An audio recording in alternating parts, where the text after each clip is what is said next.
Hello everyone, wishing you all a wonderful day.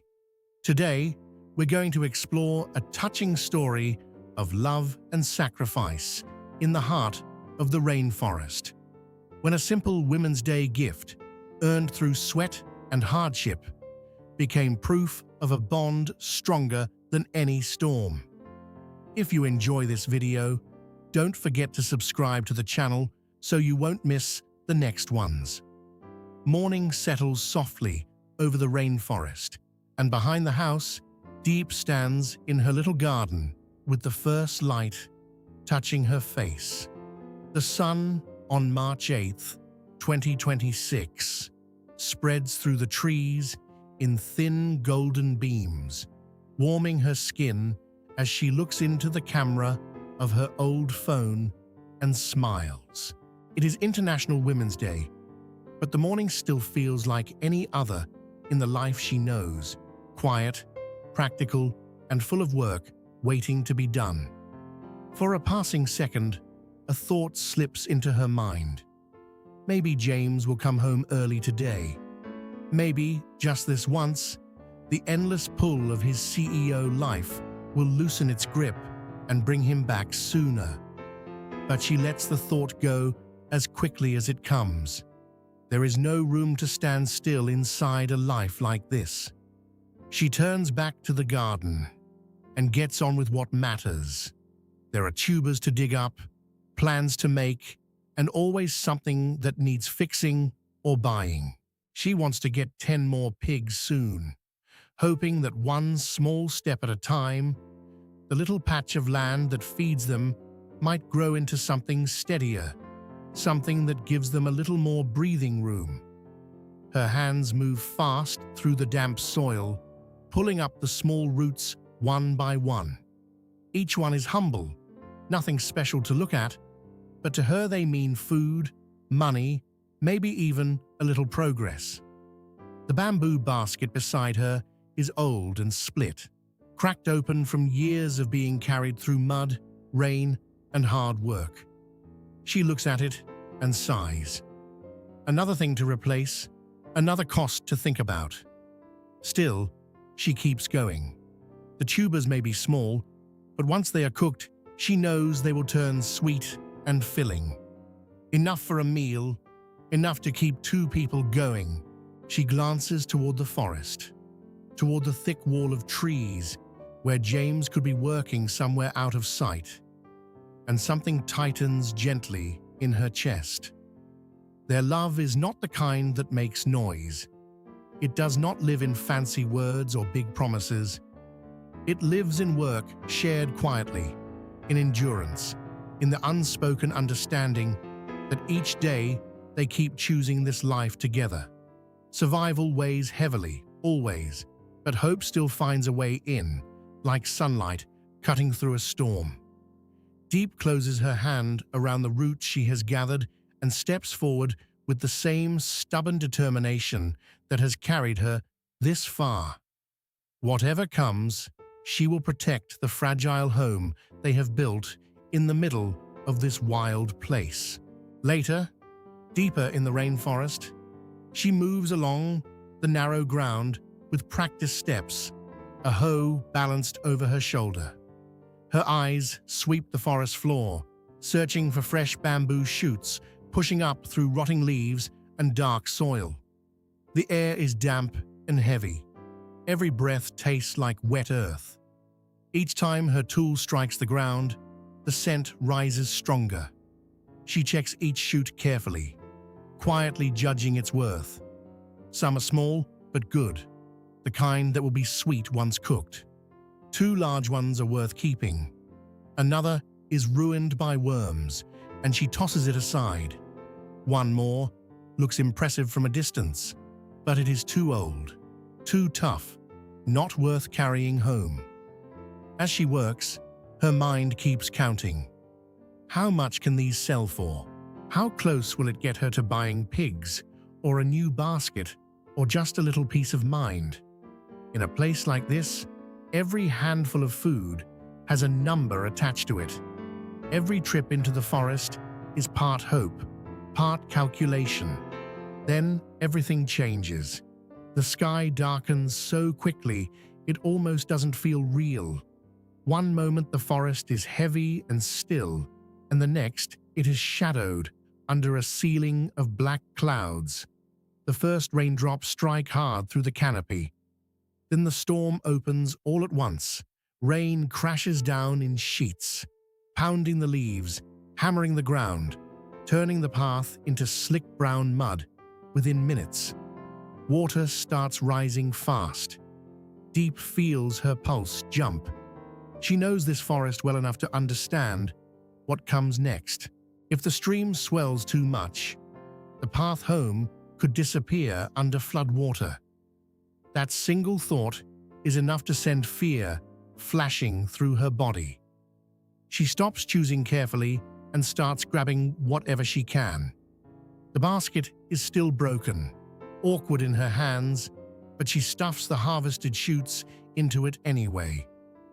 There is no time to think about the good ones left behind, no time to regret anything.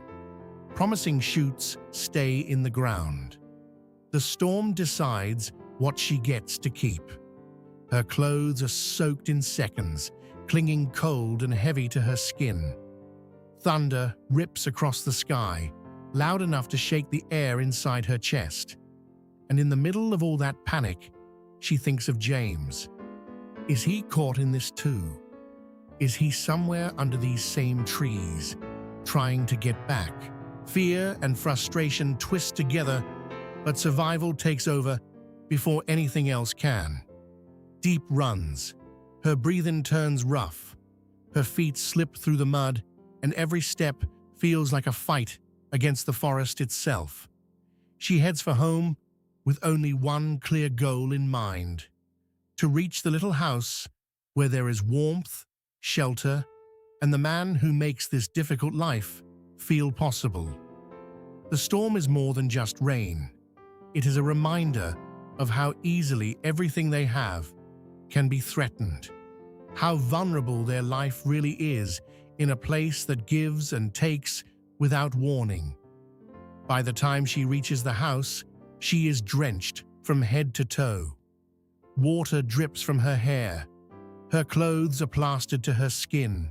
She steps through the doorway, still breathing hard from the rush back through the storm, and the warm lamplight inside meets her like a hand at her back, pushing away the chill that has settled into her bones. James is there. He stands near the garden patch, calmly adjusting the gourd vines with careful fingers, as if the storm outside never managed to touch him. When he looks up and sees her, his expression softens immediately. "Where did you go?" he asks, in that quiet, steady voice of his. "Were you digging bamboo shoots?" Diep nods, giving him a tired little smile. She tells him about the rain, how suddenly it came down, how she worried the water would rise too fast and cut off the way home. As she speaks, James listens closely, and then he takes a small step toward her. His voice drops, warmer now, almost secretive. "Come here," he says. "I have something really cool for you." Her tired face changes at once. Surprise flickers there, along with curiosity. She follows him, still wet, still exhausted, but suddenly pulled forward by something lighter than fear. The small house seems warmer now, filled with the scent of dry wood and rain-soaked earth carried in on her clothes. Standing close to him, she feels the day beginning to shift. The fear that drove her home starts to fall away. She is safe now. James is here, and whatever he has been waiting to show her, he has clearly been carrying it in his heart for a while. He looks at her with a tenderness so deep it hardly needs words.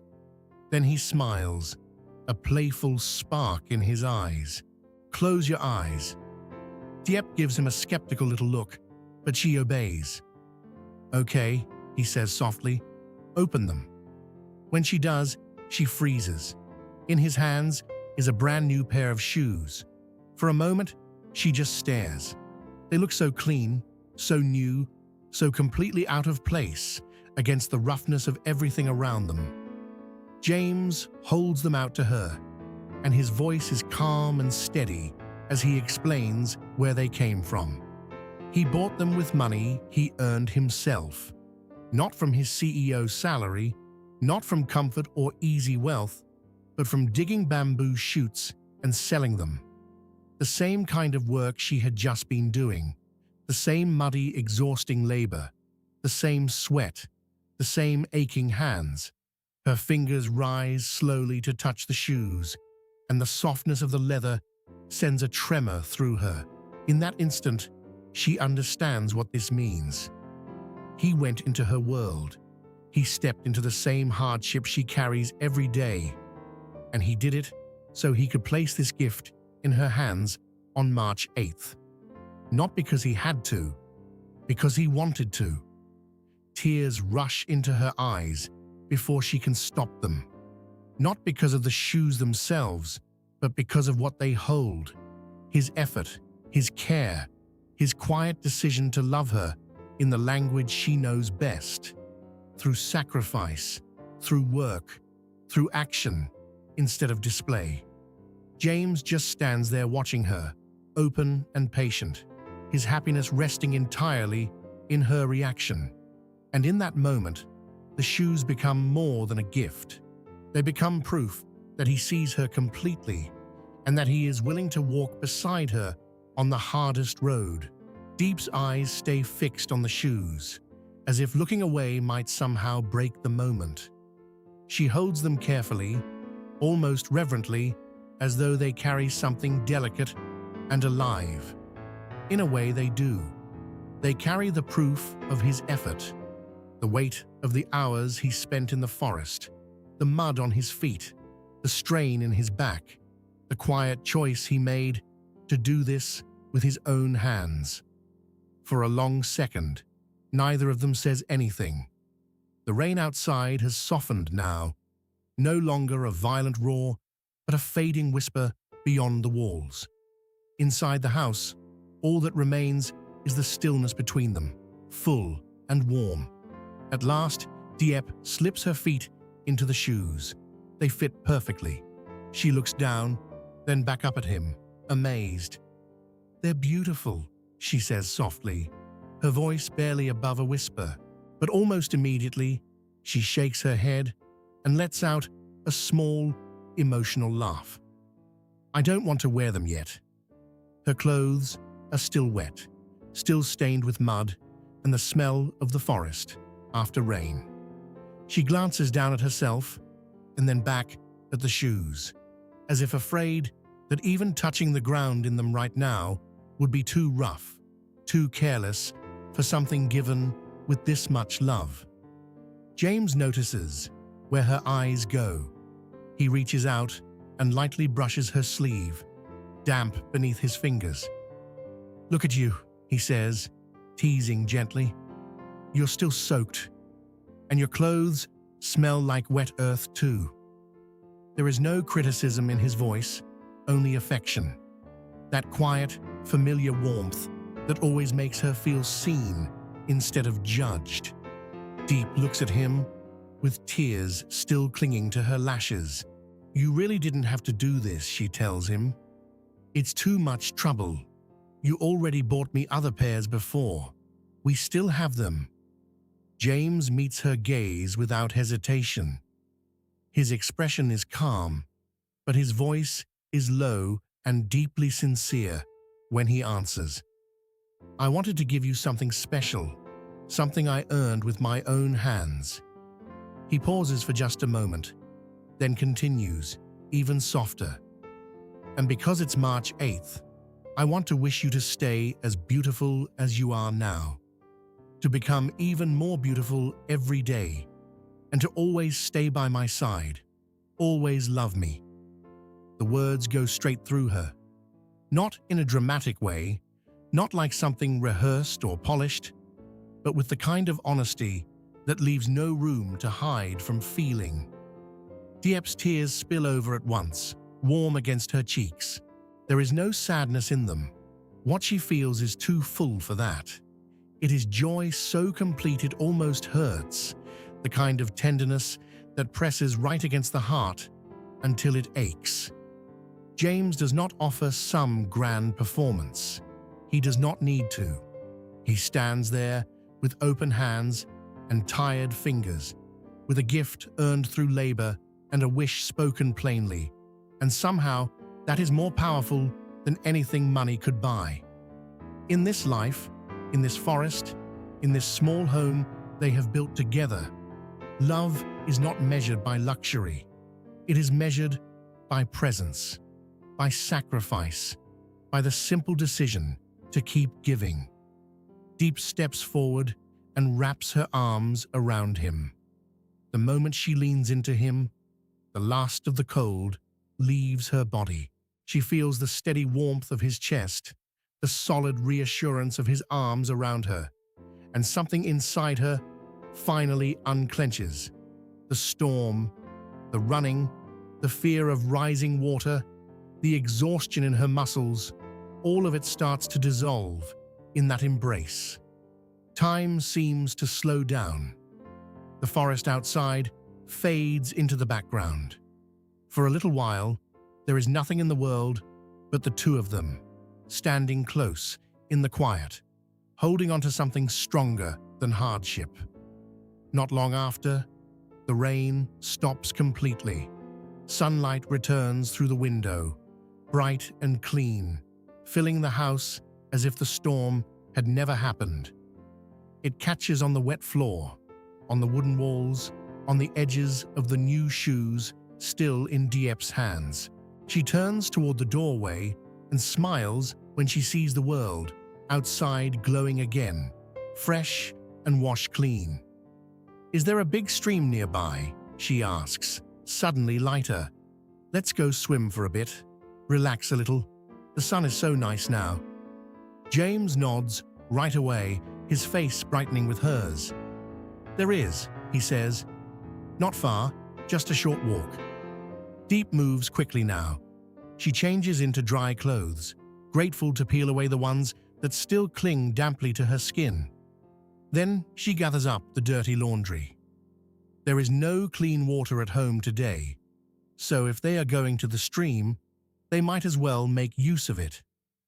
As she gets ready, she keeps turning back to James, gratitude rising fresh each time she looks at him. "Thank you so much for the shoes," she says again. "Really, thank you." He smiles, almost shyly. "You shower first," he tells her. "I'll do the laundry." That simple offer hits her almost as deeply as the gift itself. Not because it is unusual, but because it is so natural for him, so effortless. The care he gives her is woven into everything he does, into all the smallest moments, and maybe that is why it means so much. Diep nods, picks up what she needs, and steps outside with him into the clean air after rain. The path to the stream is narrow, winding between wet leaves and roots still dark with water. Birds have started singing again, their voices rising from the trees as if the forest itself is breathing easier now. Sunlight falls through the canopy in scattered gold, flickering over the ground as they walk. James carries the laundry basket. His pace is easy, unhurried, steady beside her. Diep feels something inside her, growing lighter with every step. The fear from earlier has drained away, even the hard work of the day, the shock of the storm, the tears she cried in the house. They all begin to settle into something peaceful. She glances at James as they walk. He is smiling quietly to himself, looking ahead, completely at ease. And in that small moment, a certainty settles deep in her heart. Life may stay hard. The forest may go on testing them. There may always be more labor, more worry, more storms waiting without warning. But as long as he walks beside her like this, every burden feels possible to carry. every difficult day still holds something worth treasuring. When they reach the stream, the water is clear and moving steadily over stones covered in moss. It catches the sunlight and throws it back in bright little flashes. Diep sets her things down, peels off her outer layer, and steps toward the edge. The moment her feet touch the water, she gasps and laughs. It's so cold. Her voice rings out through the trees, full of surprise and delight. James stays on the bank, already kneeling by the laundry, laughing softly as he starts to scrub the clothes in the running water. Diep wades in a little deeper, shivering at first, but then letting herself adjust. The cold wraps around her skin, sharp and clean, and little by little it begins to wash everything off. The mud, the sweat, the tightness left in her body by fear. She splashes water over her arms and shoulders. Above her, the sun feels warm. Around her, the stream keeps moving, patient and steady. Every now and then, James looks up from the laundry. He does not say much, but his presence is everywhere in the scene, in the way he checks on her without making it obvious, in the calm rhythm of his hands working through the clothes, in the easy comfort between them that needs no constant talking. Diep catches him looking and flicks water toward him with a playful grin. He smiles back, that same quiet smile, and keeps washing. It is such a simple moment. Water running over stone, a little laughter, sunlight after rain, one person bathing while the other scrubs clothes on the bank. Nothing about it would seem grand from the outside, and yet, standing there in the cold stream, Diep feels the full depth of it.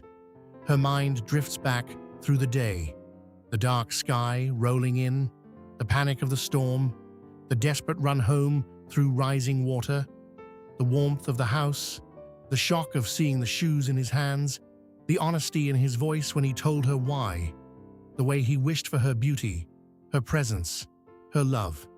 And now this calm, ordinary, precious peace beside the stream.